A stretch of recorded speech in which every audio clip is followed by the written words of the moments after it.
Hello everyone and welcome to A Place in the Sun Live's digital event. If you were with us earlier this morning, you may well have seen Johnny Irwin reunited with a couple who bought in Cyprus last year and have spent 12 months out there enjoying a Cypriot lifestyle. Lovely to see that interaction take place. This webinar, the focus is all about Spain, and I'm very happy to be joined by the exhibitors that we have with us who are all taking part in this month's Place in the Sun Live digital event. So we have a brand new website, aplaceinthesundigital.co.uk, and obviously that's where you've been to interact with us to sign up for this webinar, and you can also meet all these exhibitors over on the exhibitors pages and book Zoom meetings with them and message them, in fact. So we're here for a good chat today about all things Spain, and that's where the majority of interest is. We have about 70% of interest of people who come to our website are looking to buy in Spain, and it's always been a perennial favourite for British buyers. So let's kick off with some of the estate agents who operate in this market and get their insight about the state of the current market and what you can do during this period where some travel restrictions are in place to prepare yourself for potentially buying an overseas property.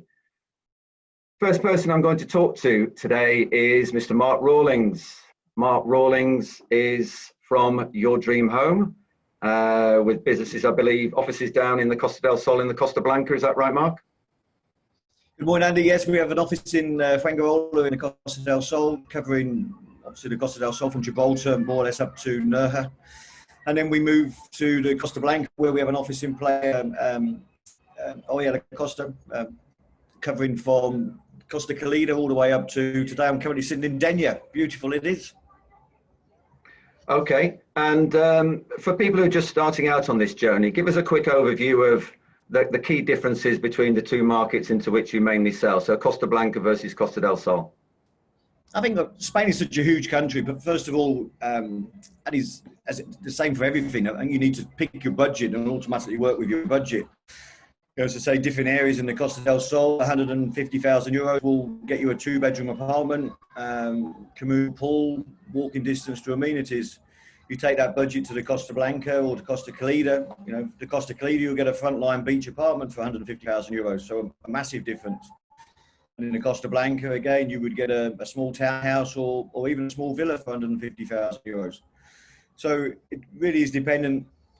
The coastlines are equal. People talk about what's the difference between the Costa Blanca and the Costa del Sol. The weather, the temperature is exactly the same, to be fair. We have a fantastic all year round climate, but it is really value for money of what you get.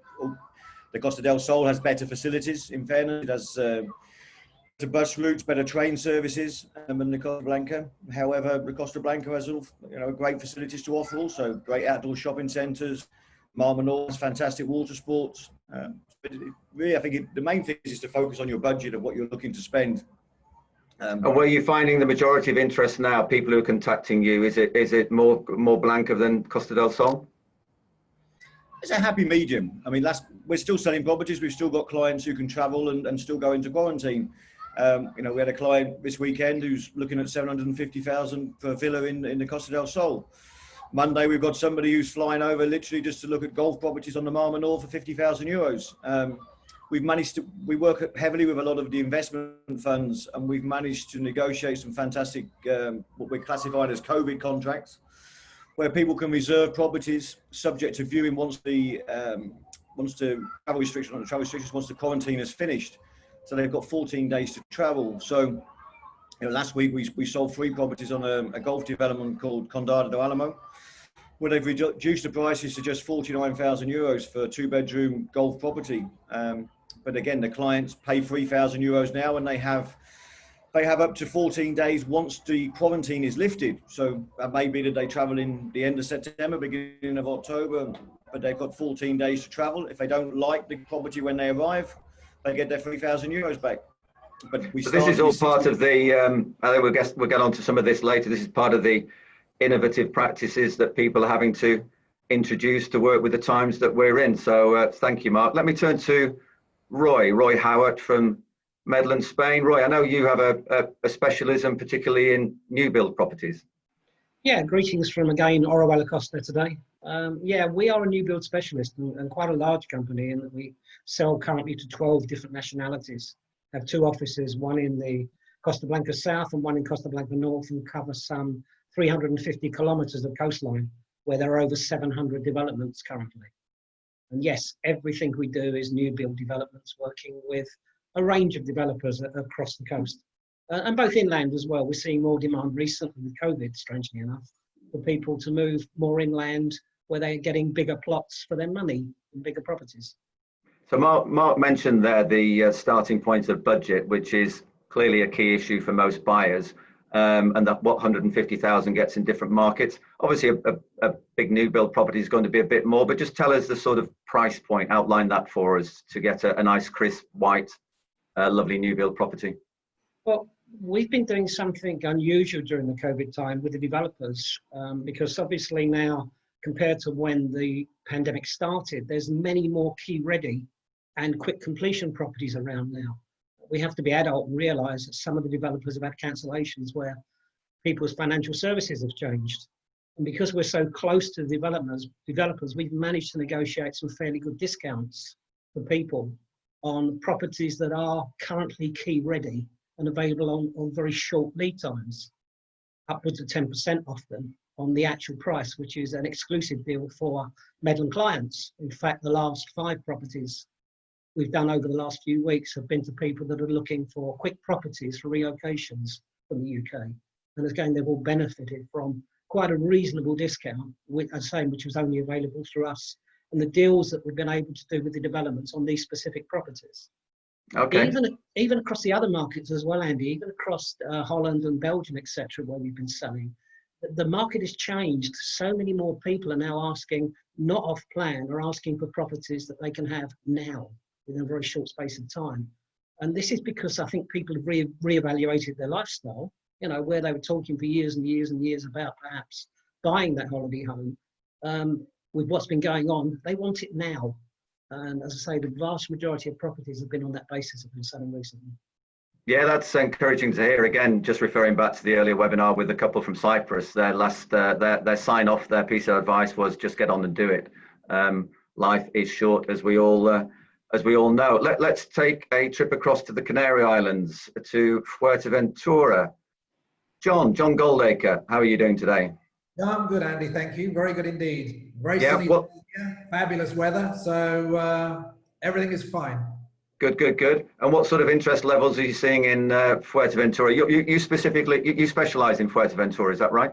We specialize. We're based in Fuerteventura. I mean, we help people with other islands as well, because I used to live in Tenerife before I lived in Fuerteventura. So, but Fuerteventura is our main base. We cover the whole of the island from top to bottom. So a whole myriad of different opportunities here, and really we're finding that things are generally very buoyant indeed. I mean, you've heard from Roy and Mark in terms of how people are making decisions today. People are looking for different lifestyle movements and things like that. So it's people are making some decisions, and they're actually making those decisions on the phone, where we've moved forward a lot with sales. We've made sales with people that actually haven't arrived by doing different digital presentations, live presentations in the properties where it's like the client being there. So, and people have actually made the commitment from that. So it's actually very interesting and exciting times. And just a little bit on price point in the Canaries then. What does a typical buyer look like to you? I guess you deal with a lot of British buyers. What sort of budgets do they come to you with? Yeah, I mean, we're dealing with a lot of British buyers. I mean, from, anything from sort of 50,000 upwards. We just actually had a client looking at €1 million property out in Via Verde there. So a whole price range. But I suppose if you want to take a mean average at the moment, the mean average is between 150 and 200,000 that people are looking at generally.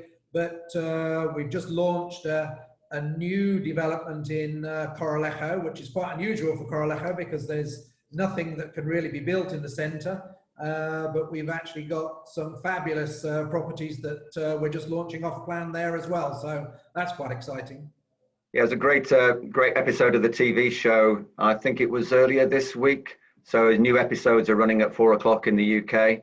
And there was a couple looking to buy out in Coralejo, exactly that. So thank you, John. Let's go and have a word with Carsten Ryder from Vincent Properties on the Costa Blanca. Carsten's somebody else who would normally be at our event in Birmingham and would normally be set up there with his exhibition stand, which we can't now do, but he's here virtually. I can assure you Carsten's even better in the flesh, but here he is virtually. Thank you, Andy. I don't know whether or not I can actually live up to that introduction. So just to, people talk about the Costas, and I think because you guys all live in Spain and have this language that you refer to all the time, but the Costa Blanca, Costa del Sol, Costa Calida, let's just explain it a little bit to people. Just talk me through Costa Blanca, main access points, airports, and that sort of access for people. Okay, no problem. Well, up until, let's say, the beginning of this year, the Alicante region was just serviced by Alicante Airport. Where we're based in a village called Benihoffer, and further down the coast, it's already been mentioned by a few of my colleagues, it would be our Orihuela Costa office as well. The travelling time from Alicante Airport to Costa Blanca South would be in the region of 30 to 40 minutes by car once you've obviously arrived at the airport. There has been a new airport opened at the beginning of this year in Corbera, which is Murcia, which is a little bit further inland, but again, that would actually cover the Costa Blanca South regions and would be therefore nearer the Costa Calida region as well, and the Mar Menor included. That's obviously the airports. You have got other ways to obviously get to Spain, such as drive through France. Normally takes about 21 hours if you do it as a straight hit, if you share driving. Otherwise, stay overnight somewhere. There's a ferry port up at Denia that you can go across to Ibiza, Mallorca, Formentera in. That's about it, really. It's very easily accessible within a couple of hours worth of flight from pretty much the whole of Europe. Yeah, and Corbera, Alicante, well linked to all the regional airports in the UK, I guess. Absolutely, yes. Albeit Corbera has limited flights at the moment, nowhere near as many as Alicante. However, there are 3 or 4 carriers from the UK coming into Corbera. Obviously, at the moment, that's should we say slightly suspended due to the flight restrictions coming in from the UK. Alicante would be the major airport that services the area at the moment. Yeah, thank you, Carsten. Yeah, of course, all of this is in the context of the situation at the moment. And I've mentioned it a couple of times, but yeah, normally we'd all be getting ready for our exhibition and meeting a lot of potential house buyers and interacting face to face and organising flights and viewing trips. So this concept is to try and progress people's plans virtually and do what we can. Let's have a word with Sophie Rodriguez from Casas Manuel. How are you today? Good morning. I'm good. Hope you're all well. How are you? Yeah, another Costa Blanca agent. Which resorts or which locations, which towns are you seeing interest in around your market? Where are you kind of showing people when you can? So we've got 2 offices. The first office is in the village of Benihoffer, and we've seen a great amount of development happen over the last few years here in the village itself, and it's become a really popular hotspot for people. And then on the surrounding areas, we've got the urbanisations like Benimar and Casada as well. And then just a few further minutes away, we've got all the traditional Spanish villages, which are really popular for the clients who are looking to come and get a little bit of real Spain. And there in those villages, you can start by getting an apartment from anywhere from €50,000. So it is really good value for money as well. And then further down the coast, we also have another office in Lasenia. And Lasenia is always a popular area with our clients. There's so much going on in the summer. You've got the big commercial centres, and then you've got the wonderful golf courses as well. So it's hard to say which areas in particular are popular because there's just so many great areas here on the Costa Blanca South. And how are you finding business at the moment? Obviously things are a lot quieter, but you're keeping going, you're doing things differently? Yeah, I mean, I think like everybody, while we were in our lockdown, you know, nobody knew what to expect once we came back to work. But I think we've all been really surprised by how busy we've been since people have started coming back over. July was really busy for ourselves, and I know for a lot of the competition as well. Obviously now with the quarantine, things are slowing down again, but we've got so many people who want to buy. And, you know, we're having to use our initiative as well today. We're having to do video tours, things like that. And like some of the other agents, we are able to do sales without the people actually coming over to Spain. So, yeah, we're taking over. Adopt, adapt, improve. I think that's the motto Exactly. for the days. Yeah, and a lot of these video tours from the estate agents, you can see over on the Meet Our Exhibitor pages. So if you go on there, there's a section for the exhibitors in Spain. You can see the pages that these guys have on there. Click on there and you'll see virtual property tours, and you can get in touch with them via a number of means, and they'll be more than happy to talk to you about the property that they have on their portfolio. Brian McDonnell, similar question to you then, down in the Costa del Sol. Which areas are you finding interesting at the moment from British buyers? All of them. For example, yesterday, well, we cover from Torremolinos right through Fuengirola, La Cala, into Marbella, through to Soto Grande. So all the south of Spain. Yesterday, for instance, I was dealing with two different clients. One of them in the morning, where I was in Estepona, and in the evening I was in Torremolinos. Both very similar type of client, but neither of them were here. Both of them were video clients. So I was talking to them through the phone and getting to the various properties and going around doing a live viewing. And I'm doing another one this afternoon for another client, again, when the client isn't actually here. And just like Sophie was saying, we've had to change our attitude and approach to things. And that's how it's been working for us all through the lockdown. We're busier than we thought. And things that I never imagined, completing sales for properties for clients who haven't been in Spain from putting down the deposit to completion. So it's very busy and very different and very positive.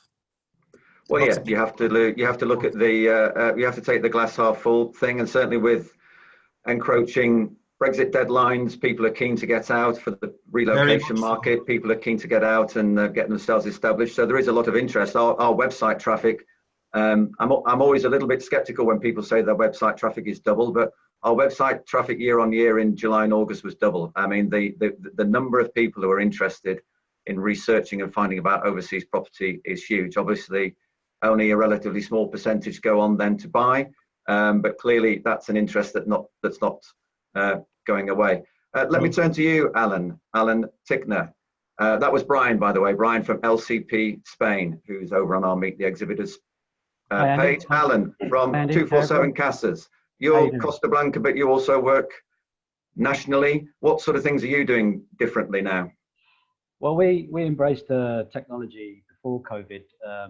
We introduced the 360 virtual tours, high definition, which includes floor plans as well. So we've got about 250 of them done now, which enables people to really visualize properties better than ever from the comfort of their own home.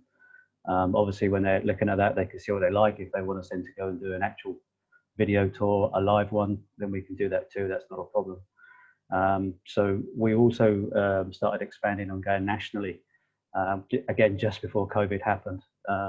But since we've come out of lockdown, we're now in Barcelona and Valencia. We're in Murcia, Alicante, Granada, Zaragoza, and we're growing our proposition, if you like, all across the Spanish territories. We specialise in the Costa Blanca and the Murcia regions because that's where our head office is. So sort of Benidorm down to La Manga, across to Murcia City and Elche. But we've been exceptionally busy, just like everyone else. It's been amazing, to be honest, because when we go back to March, we was all sitting there thinking, what's the future holding? And since we've come out of lockdown, we've got our whole team back working full time. One of the other things that's been really interesting, actually, is that in July we had our best month ever for listing properties. So we see that the markets, people that are actually looking to sell their houses too, that's increasing. Some of that may be because of the COVID situation, but yeah, generally it's all very, very promising. Well, that's good to hear, Alan. Just turning to our audience for a moment, the cannier amongst you might have noticed that not 100%, but a lot of these people share something in common, namely that they're expatriate British people in many cases. They're a motivated bunch of companies over there operating in the overseas market, often in the UK doing their own tours and presentations and at our events, advertising on aplaceinthesun.com. And it's good to have them all here today, if only virtually. David Fuel from Landmark, let me turn to you for a moment. We've got a question in from Mark Dawes, who asks about the market and current pricing. If you can just unmute yourself, David, and then we'll be able to hear your pearls of wisdom. And okay, that seems to have disappeared. In his place is now Mark Rawlings. So Mark, why don't you have a go at just answering that? Can you give your view of, we've had a few questions in, frankly, of people saying, oh, well, surely the market's going to crash. Are there discounts? What sort of percentage can we expect to get off? Give us a quick overview of that, if you would. Not at all. The market was incredibly strong in January and February, and it's continued to do so. Developers on the new product haven't. You may get the odd incentive of giving some white goods away, but certainly pricing hasn't changed. And on the resale market, you have to remember this is not a financial crisis. It's like we had when I started the business 12, 13 years ago. It's the same crisis we have, or the same situation we have worldwide. So the market isn't changing at all. In fact, we have such a backlog. Remember now is once this quarantine is lifted, we've got 5 months to squeeze until the end of the year. So supply and demand is incredible. We've got clients who are just waiting to come. Some clients who are just coming and saying, okay, fine, I'm going to go into the quarantine and because I want to get out there and I want to continue my search and move forward. So the pricing hasn't changed at all. A couple of the big investment funds have put some offers in place because they, again, have targets to achieve, but not really. The market is very strong. I believe it will continue to be so. Okay, Mark, is that a view that you share, David? Are you seeing the prices are holding up? Yeah, very much so. I think Mark has hit the nail on the head. What has happened, and a number of people have made the comment, that during COVID, it has focused people's minds on what they want to do. And they're no longer sitting on the fence. They're going to make those decisions and move forward. And I completely agree that the market is quite buoyant at the moment, despite the restrictions that we've currently got. One of the questions we get asked about pricing is, because for a number of years now, we've tried to go off into the new build area whilst at the same time offering resales, our clients are saying, so what is the difference on prices between should I buy new build or should I buy resale? And there's significantly not a lot of difference now. Obviously, after the recession, a lot of the big developers bought land, and the final price of any new build is determined by where it is and how much you have to pay for it. But now I think more and more people are asking the question, should I be looking at new build versus resale? And there'll always be a split on that. But the new build properties now are becoming good value for money. There's no question. If it's no really different to buying a property in the UK, if you buy a second hand, as we call it over here, you're going to buy it. Very often you're going to end up putting a new kitchen in and possibly a new bathroom. With a new build, of course, you don't have that problem. It's all done. And I think more buyers now are looking at that as a good balance between one or the other. There'll still be this split down the middle with people who want to buy resales, but there's more and more now who are looking at new build properties. And coming back to the land price, we've got some developers. We've got one developer who's got a property in a very popular location, 4-bed detached villa around the £600,000 mark. That same property, a little bit further away from the coast, not significantly so, just a little bit, is under 300. But it's the same property, same build quality. And so people look at that, and that is very, very competitive compared to some of the resales that they have to buy in similar marketplace. So yeah, again, we're seeing more people looking at new build, but very happy to offer them resales at the same time. But as Marcus said, I think the market's buoyant, and I think what COVID has done, it has, as I said, focused people's minds on where they want to go in the future. And when the quarantines are lifted, and we've got people out this week and we had people out last week and next week. Some people are not put off by that quarantine, but when it is, absolutely, we'll have a surge of people. Absolutely, yeah. No, that's what we're all banking on, isn't it? And Alison from Mortgage Matters. Obviously, budget is a key issue. We've already spoken about it quite a bit this morning, of helping you identify what you can afford and where you can afford to buy. A number of people obviously look at a mortgage option, and we at A Place in the Sun get asked for companies who help with mortgages. What sort of provision is there from the Spanish banks at the moment? How does somebody, a British buyer thinks they need to borrow? What sort of options are there for them from the Spanish bank? Hi Andy, thanks very much for inviting me. Really pleased to be part of the digital exhibition. It's a great initiative. I mean, just to give you a little bit of background about who we are and what we do, we're independent mortgage brokers, which means we don't work for any one bank. We have agreements with all of the major banks in Spain, and we can broker a mortgage for any property anywhere in Spain, whether it be the mainland, anywhere on the mainland or on the islands. Okay, so we're not restricted to where we can do the finance for. We're finding that there's been a lot of activity, like everyone else has been saying. March was a little bit quiet, but from April onwards, I think people were in lockdown. They had a lot of time on their hands. They were somebody mentioned reevaluating lifestyle. I think that's a big aspect as well. So they had a lot of time to think about what they wanted to do, what their goals were, dreams, etc., and a lot of time on their hands. So a lot of looking online, and a lot of people have been preparing their finance in readiness for being able to come out to view in person, and I'm certainly encouraging clients to do that. And what can somebody practically do now? Why would it be a decent idea to kind of speak to somebody like yourself and understand what they can afford before they might be more comfortable to travel?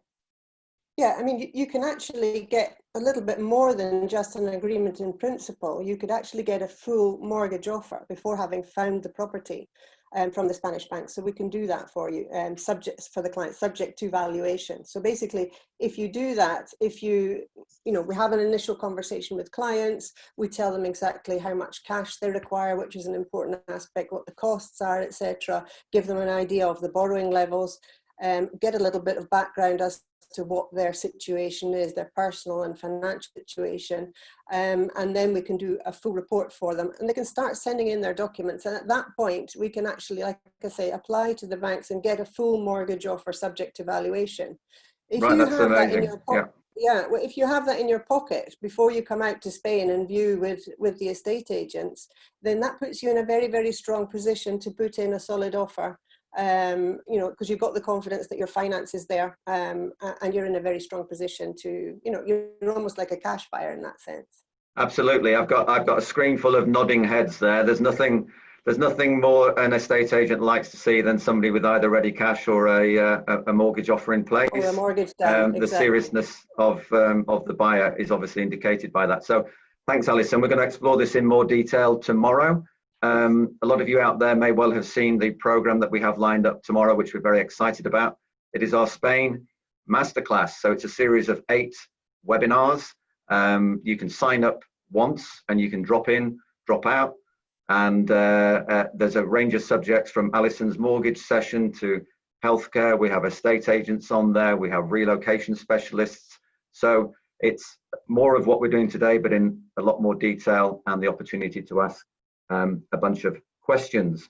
So somebody who's taking part in tomorrow's activity is Alex Radford from My Lawyer in Spain. You've been doing a lot of work with people looking to get residency ahead of the Brexit deadline. Is that right?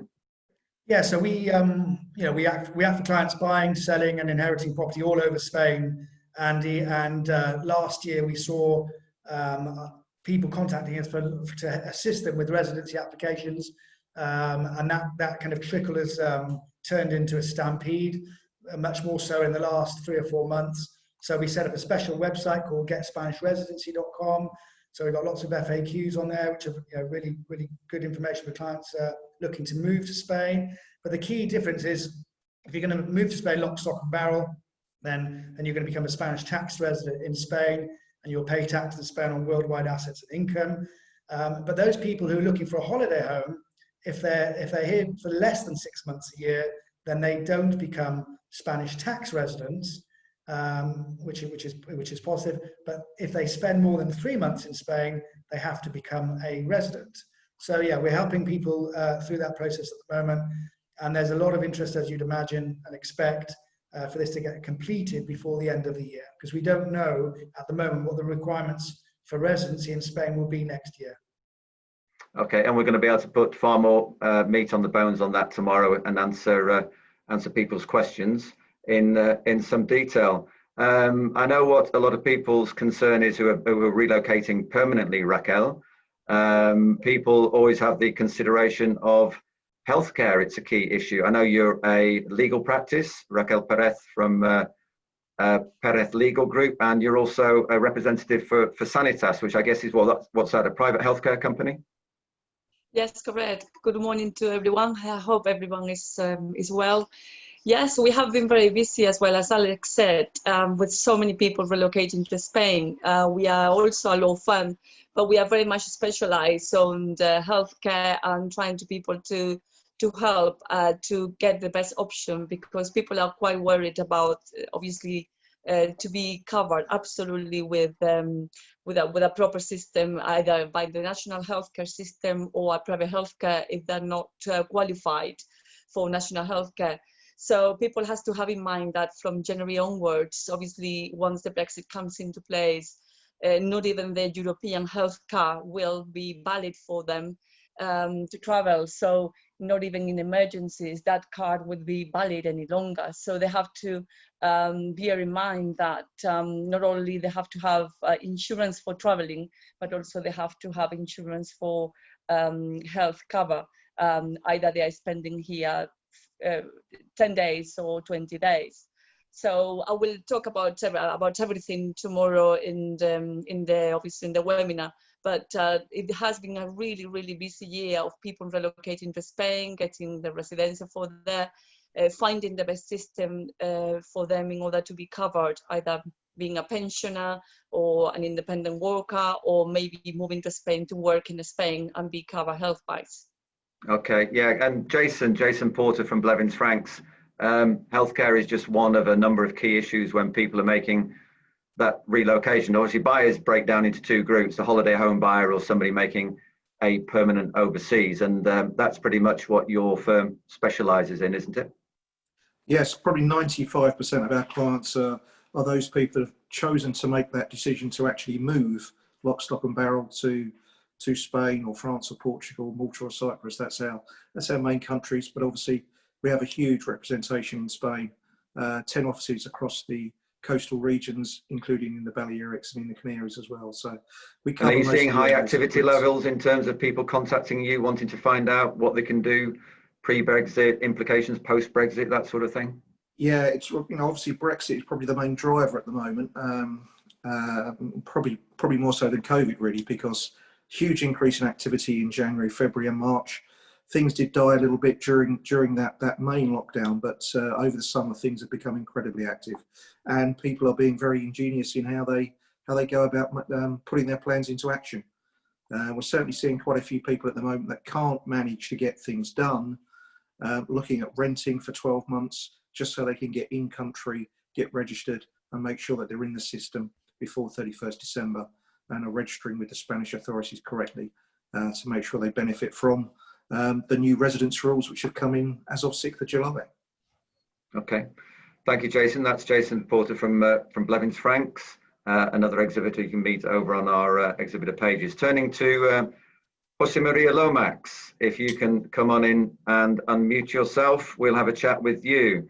And I know you help a lot of British buyers with the purchase process. We have a question in here from. Bear with me, from Neville Fletcher. Neville Fletcher is asking for what are the steps to buying a property in Spain. I mean, we're going to cover that in more detail tomorrow, but he said we're currently renting a property in Torrevieja in October for 6 months. But this is typically the sort of people that you deal with, isn't it? Helping them get through that purchase process. Yes, well, I work for a family law firm that my dad established in 1985. We've got 6 offices in the Costa Blanca. And as you said, Andy, we specialize in clients that obviously are relocating and obviously trying to buy a property in Spain. So we help them all along the process of purchasing the property. We'll help them with their NI numbers. We'll open them a bank account. We'll obviously do all the searches of the property to guarantee the whole transaction. So as I said, I think it's very important for all the audience today to keep in mind that you need a registered solicitor or lawyer in Spain to obviously take care of you. It is, for most of you, a very big step to invest or obviously relocate in Spain. So I would suggest or big advice that you need a registered solicitor in Spain to take care of all your legal side. Okay, thank you, Jose Maria. And who have we not yet had a word with? Simon Eastman, another man who would be keen to promote his services. If you just unmute yourself, Simon. Simon, you're from a place in the Sun Currency. Look, there's loads of currency firms out there. What do you do? What do you do? What do we do? We help people moving their money across to Spain or various other countries as an alternative to using your bank. The upshot being clients get a much better exchange rate, therefore the currency they're buying costs them a lot less. So when you can save 2 or 3% on buying a property for $250,000, that makes quite a substantial difference to the money in your pocket. Okay, and thinking about the stuff that can be done now, we've had Alison say about getting in touch about a mortgage arrangement. The estate agents are clearly all there, able to offer virtual tours. Why would it make why would it make sense for somebody to deal with you now when they're not even got out there yet and bought a property? Well, you can register as a client. It doesn't cost anything. It's free, no obligation, but it does mean you'll be kept up to speed on what is happening with the markets, especially with Brexit coming in the next few months. The pound and the fluctuations that we're seeing, it's a key part of your overall buying process. You need to know what your money's worth. It helps you plan, it helps you budget on what you can afford. And so it's worth keeping in touch with someone like ourselves from the off, really, just to make sure you know what's happening with the currency exchange rate, because you don't want to take your eye off the ball. You think it's one rate, and then when it comes to actually, you get over there in a month or 2 months, whenever you can. You don't know what's going on with the exchange rates, and you find that your budget is less than you were hoping it would be, or indeed it could be more, and therefore you can look at different properties. So it's definitely worth keeping an eye on. Okay, thank you. And thank you to everybody out there with their questions as well. Nice to see those coming in. I've got one here that would love to be answered by Jose Maria Lomax or Alex Radford. Is how do I find a reputable solicitor in Spain? Alex Radford, do you know a reputable solicitor in Spain? Well, of course, Andy, you can visit the Place in the Sun website. There's a list of reputable solicitors there. I'm an English solicitor and Spanish lawyer. I've acted in, I've lived in Spain now for more than 29 years. I think it's important, as Jose mentioned, that you find a solicitor who's registered with the College of Lawyers, so they've got professional indemnity in place. And I also have professional indemnity in place through my affiliation with the Law Society of the UK. But also have a look at websites, forums and testimonials to see. It's important to instruct, I think, a solicitor or an abogado who specializes in acting for clients buying property in Spain. So there are certain different things to be carried out and to be considered and discussed with clients before they actually even make an offer. So for example, ownership options, who's going to own the property, who's going to pay for it, currency, lots of considerations to take into account before they actually make the move. And part of this process is great, Andy, because we're setting up Zoom calls with clients and discussing those first steps with clients. Yeah, fantastic, Alex. And Jose Maria, we're getting quite a few questions in about Brexit. I mean, there's still a great unknown about Brexit. We've got one from Anonymous. Will it be easy to get residency after Brexit? We've got one from Stuart Christie. After Brexit, will UK citizens have to pay an increase in stamp duty as against the rest of the EU? This is detail that's still yet to be established. Is that right? That's right, yes. Well, we haven't really heard that there'll be any changes after the 31st of December. So, at this stage and moment, we can't really answer if there's any more requirements to be applied to apply for residencia. I can tell you that nowadays our law firm is obviously very busy in applying for residencias. It is a very straightforward procedure. obviously you'll need to live in Spain more than 183 days a year, have an income coming in or some savings in your account, and then, well, a few other documents that you need to present, and the foreign officer will give you what we call the green card or residencia card, and then you'll become a Spanish resident. So as I said, I can't tell you if there's be any changes regarding stamp duty or any other taxes at the moment. Well, I can obviously inform you, but what I'm now obviously trying to help clients or customers that are trying to buy or relocate in Spain is to get the residencias as soon as possible before the 31st of December.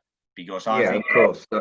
I think, yeah, we get asked this an awful lot. And clearly, if you're looking to buy a holiday home, then not much is going to change post the end of this year. You'll still be able to buy your holiday home, come and go. There might be slightly different treatments in some areas, but that's pretty straightforward. And equally with residency, there might be a separate process. You're still going to be able to apply for residency, just not as an EU citizen, but you'd be applying as a third party. A couple of questions here that I might point in the direction of Roy Howard from Medlin. Is it right agents are taking deposits for a period until you're able to view, and then you can refund that deposit if you don't want to go ahead? Something that a couple of you have referenced this morning, but Galaxy S9 has missed. If you just say what Medlin's doing in that context. Yes, it is correct. There are developers out there who operate COVID schemes. In fact, most of them these days are doing it, where after your virtual tour, after you've seen the properties, it is possible to reserve that property for a given period by paying a typically €3,000 deposit. And then once you come to Spain, then if you don't like that property, that money is fully refundable. The point to make is that, however, it isn't open-ended. There are conditions associated with it. So, for example, when we do lift the COVID regulations, there's a time limit expectation in terms of you travelling to Spain. They obviously don't want these properties tied up for 6 or 3, 6, 9 weeks or longer while they're waiting, because they are selling still. It isn't just a case, remember, that in our particular market, it's not solely British buyers. We sell to 11 nationalities, and the first nation to come back after the COVID was the Belgian and the Dutch people. And we sold a lot of properties over a period to those people who were able to travel. And at the moment, equally the French people who are buying extensively in the new build market. Yes, there are schemes and they're well documented. However, always firstly put it to a lawyer. Get a lawyer to look at the scheme, to look at the paperwork, and get them to check and verify that the scheme is as you expect it to be. Thank you, Roy. And that answer will suit Stephen Needs as well, who asked the same question about can he reserve a property until they're able to get out and view it properly. One for Carsten Ryder here. Somebody's got £60,000 and they want to buy on the southern coastline, 2 beds. What can you do for them with that? It's still a substantial amount of money for anybody, but it's a relatively modest budget when it comes to houses. Carsten, where would you point them with that question? Okay, there are areas of the Costa Blanca south where you can still buy, let's say, an apartment of 60 to 70, 75 square meters for that budget. It might not be as near to the coast as the person would desire it to be. However, it would have the facilities for public transport to take you there, cycle paths also to take you to the actual coastline, or indeed your car. You're looking at an area of interest for people with that kind of budget would be Formentera del Segura. That you could get within that budget for 60,000, a 2-bed low-rise apartment, and that would be in the region of about a 12-minute drive to the beach. It's more than achievable. Okay, that's good to hear. Amongst all these initiatives that we're hearing about, Alan Cigna from 247 Casas, we've had a question in about, are there any government initiatives in place? Obviously there's a stamp duty relaxation here in the UK, but I'm not aware of anything similar in Spain. No, nothing that I'm aware of at all. There's no Brucey bonuses. There's no discounts on anything, unfortunately, as at the moment. But who knows? That may change in the coming months. Obviously, they're trying to fuel the property market, but there's nothing in the Spanish domestic market, and obviously nothing in the international market currently.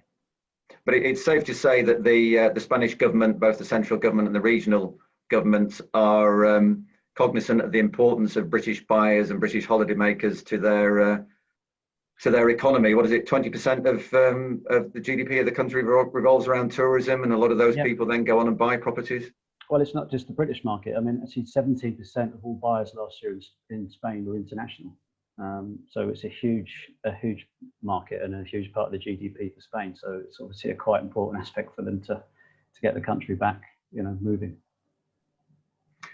Raquel, I've got a very specific question here for you. This is in from Jed Hersnape, and he said, let me get this right. We live in Wales, we have Irish passports, but only a UK health card. Can I use my Irish one in Spain? No, he can't. Once he becomes resident in Spain, he either have to apply for national healthcare cover through the S1 if you receive a pension, or for at least for the first year, he has to go on a private healthcare cover. Okay, that is good to know. That's a very specific question. So we're going to be doing a lot more of this tomorrow during our Spanish masterclass, just to give that one last plug. So if you do want more detail on all these subjects about buying and owning property in Spain, then we have a fantastic program of activity. All these guys giving up their time again tomorrow. I think it's 4.5 hours in total that we have back-to-back webinars. You sign up once, it's the one link. You can just click that link, and if somebody gets a bit boring or tedious, you can click it off and go away and come back when there's something a bit more exciting. So a full program of activity tomorrow, lots of information, lots of insight. And this really is a unique experience, a unique opportunity to pick all these people's brains. So don't be shy on the questions, please, tomorrow. So thank you to all our exhibitors. Now, if you'd like to meet up with some of our exhibitors, let me take you over to our Meet the Exhibitor page. So this is our new website. This is a placeinthesundigital.co.uk. And here you are able to see all the exhibitors by country in which they operate. Jason is going to point out the omission for Blevins Franks here. Jason, we're working on it. Unfortunately, it's a bigger job than we thought, but Blevins Franks are in our international section currently down here, but they operate in Spain, Portugal, Cyprus, and France and Malta. So Blevins Franks will be there shortly. So you see a company here that you might have heard from today and you'd like some information about. This is John Goldacre over in Fuerteventura. Click on his page, and this gives you a bit of explanation about what John's company does, an estate agent primarily in Fuerteventura. And there are some, I think we have some property tours here with you, John. Yeah, we do. So a virtual tour of a property there and a property carousel here of what's currently available. Andy, just to stop you, are you sharing this on the screen? Because I can't see. I do beg your pardon. What a rookie mistake. Alan, thank you for chipping in. No problem. Thank you for chipping in. Right, have you got that now? Yes. Do you have that now, yeah? Okay, so this is our Meet the Exhibitors page. I'm also being messaged by a colleague that I'm being a little bit slow out of the blocks this morning. Can you see our Meet the Exhibitors page now? Yes. Yeah, we can. Great stuff. Thank you, Roy. So this is where we list all our clients, and they're listed in this section by country. As I was saying, but not giving you the benefit of a display, if you're to click on a particular exhibitor, we were looking at John, that brings up John's page. And on John's page, we have a lovely property tour. We have a booking schedule, so you can book meetings with John and his team. Take a trip around this property in Origo Mare in Fuerteventura. And John has a property carousel with the properties it has available. Obviously, he has a lot more available as well, but an indication of some of the properties that John's dealing with in Fuerteventura.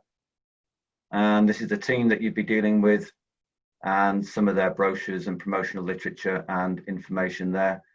Then drop them a message, or even better, book a Zoom call with them. Click this, put in your name, tick this box, and book. And that'll send a note to John, and you'll get a confirmation back to you for a meeting at that particular time. So thank you everyone for joining. Thank you for all your questions. It's been a quick overview of what's going on in Spain at the moment, and a brief introduction to our exhibitors from Spain. As I said, we're doing this in much more detail tomorrow in our Spain masterclass. So I will say goodbye to you all, and if I'm clever enough to unmute my exhibitors, or if you'd all like to unmute yourselves and say ciao, arrivederci, adios, or even Hasta luego. hasta mañana. Bye. Hasta mañana. Thank you, everyone. Goodbye. Hasta luego. Bye.